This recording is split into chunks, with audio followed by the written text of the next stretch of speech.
Po të ishte Halloweeni fest islame, do t'i shikoje islamofobat, do t'i kishim mbushur portalet e tyre, duke na akuzuar se ne i veshim fëmijëve rrobat këqija, se ne u mësojmë atyre dhunën, se ne u mësojmë atyre gjëra të këqija, se ne i mësojmë atyre papastërtinë.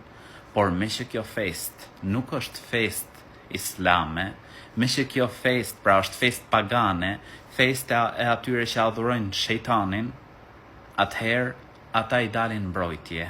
E mbrojnë edhe pse kjo është një fest e turpshme, një fest e cila i mëson fëmijëve dhunën, një fest e cila mundohet ta shumtoj paraqitjen e fëmijëve, paraqitjen e bukur që ju ka fali Madhi Zot, mundohet ta shndroj pra në një përbindësh. Dhe madje arrin çështja sa që i akuzojnë ata të cilët e kundërshtojnë këtë fest, sikur ata janë të prapambetur apo ata janë ignorant. Allahu na rujt.